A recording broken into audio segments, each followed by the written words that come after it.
I witamy Was bardzo serdecznie na naszym kanale. Witam Dzień Ciebie, dobry. Patryku. Cześć.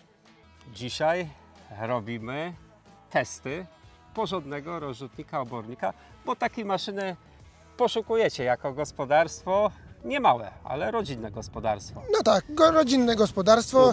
Gospodarujemy wraz z rodzicami na Okej. 100 hektarach ziemi. Oto już jest co robić. To tak rodzinnie. Wydaje się, że jest to taki akuratny areał, który można okiełznać, można bez większego problemu obrobić. Ale nie tylko jest 100 hektarów. O. No nie, do tego jest jeszcze 80 krów dojnych, no i od tego cały odchówek. Opasy, jałówki, Okej, cielaczki, wszystko trzymamy. czyli łącznie Wam się robi około ile? Około 200 sztuk bydła. To produkuje, kurwa, tego obornika. No produkuje. Z ojcem żeśmy rozmawiali, ile to może być ton, ale wiadomo, że to się tak zawsze mówi na oko, ale jest tego sporo zapewne. No jest sporo. Ciężko stwierdzić tonażowo, ile tego Okej. jest, ale jest co wozić. No. A powiedzcie tak, bo Wy słomy z Waszego areału to chyba Wam brakuje przy takim. No tak, słomy trochę brakuje. Z okolicznym rolnikiem dość dużym wymieniamy się Okej. słoma za obornik. Czyli I przez miedzę to bierzecie? tak, przez miedzę po prostu wymieniamy się słoma za obornik. Mhm. Resztę obornika, który nam zostaje, rozwozimy po własnych No polach. to jest super rozwiązanie, nie trzeba daleko gdzieś jeździć, też tracić i czasu i tych kosztów nie ma takich, nie? No tak się ustaliliśmy już od kilku lat. I my jesteśmy zadowoleni, sąsiad jest zadowolony. A Czego Patryku, chcieć więcej? powiedz mi taką rzecz, jeśli chodzi o uprawę jeszcze tak na szybko, to głównie co tam uprawiamy na tych 100 hektarach? Głównie to jest tak, około 40 hektarów kukurydzy, 20 hektarów lucerny i traw jakichś przesiewanych, no i resztę 8 hektarów rzepaku i resztę zboża do uzupełnienia. Czyli tak naprawdę w dużej mierze, w dużej większości jednak ta uprawa jest przystosowana pod hodowlę, czyli pod potrzeby stricte gospodarstwa hodowlanego. No tak. Kolejna sprawa. Precyzyjny, dobry rozrzutnik obornika, bo tego poszukujecie, dlatego tutaj jesteśmy, dlatego się tutaj dzisiaj spotykamy. Muszę zapytać, pola macie blisko dookoła komina w większości, czy jednak to są dość rozbite działki, dojazdy są To dalekie? znaczy się, pola praktycznie mamy w promieniu do 8 km od bazy gospodarstwa. Okej, czyli nie najgorzej można powiedzieć. Nie, i nie są to pola porozrzucane po jakby to mówić, po 8 gminach, tylko w 3 miejscowościach jest zamknięte gospodarstwo. Czyli gospodarstwo macie w obrębie, jak ja to mówię, dookoła komina, jest to komfortowe i wygodne do pracy, bo nie ma tych pustych przejazdów i tym podobne.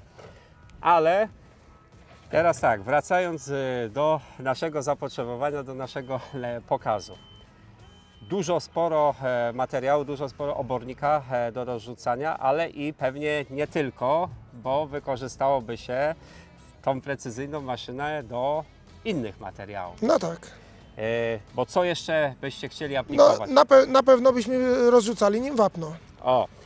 Wapna jakieś tam specyficzne macie? Nie, my przeważnie węglan. Okej. Zwykły węglan, jakiś tam węglan z magnezem, to wszystko. A powiedzcie, a tonażowo takiego wapna? Tonażowo no to od 3 do 5 ton. Od 3 do 5 ton. I tak jak rozmawialiśmy troszeczkę w kuluarach, żeby precyzyjnie rozrzucić i powiedzmy wapno i dobrze rozrzucić dużą ilość obornika, to byłyby potrzebne 2 maszyny, nie? Czyli rozsiewać jakieś wapna i nawozu i osobno rozrzutnik obornika.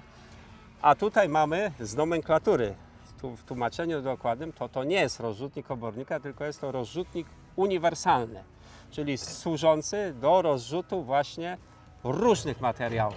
Od wapna, przez różnego rodzaju pelety, pod pomioty kurzęce, indyczaki, oborniki bydlęce i różnego rodzaju materiały różnych frakcji. I dzięki właśnie adapterowi poziomemu dwuwalcowemu i adapterowi talerzowemu, jak widać już za naszymi plecami i nie tylko, ten materiał jest rozrzucony bardzo, bardzo precyzyjnie i to w dużych dawkach. Tutaj testujemy różne dawki, od 20 tak naprawdę do 40 ton na hektar, dlatego gdzieś tam będą nierówności, ale to nie z tego tytułu, że maszyna nierówno nam rozrzuca, tylko nawet na jednym przejeździe testujemy sobie, ile jest w stanie przetrawić ten adapter, bo mocy akurat nie brakuje. Tu ciągnik mamy zapożyczony, 240-konny Fendt, seria 7, jak dobrze pamiętam, więc on sobie swobodnie daje radę. Ale fajne było Twoje pytanie wcześniej. Ile koni by tutaj było potrzeba minimalnie, nie? I tu jest rewelacyjne rozwiązanie, bo tutaj naprawdę od 120 koni spokojnie tą maszynę, która ma 17 około metrów sześciennych obornika pomieści, spokojnie nam 120-konny ciągnik obsłuży. No. U Was powiedz, są areały więcej pola równe, czy też takie... Takie bardziej mozaika, ale w większości są to równiny, gdzie nie ma dużego zapotrzebowania na konia. No I nie? to jest też plus, bo największym ciągnikiem, jakim dysponujecie? Największym jest nasz Massey 190-konny, który uważam powinien sobie spokojnie dać radę Tutaj z tym. to już mówię tak, prawie, że dałbym rękę uciąć, spokojnie sobie poradzi, bo mówię, od 120 koni, jak mamy teren wypłaszczony, oczywiście taki ciągnik sobie poradzi.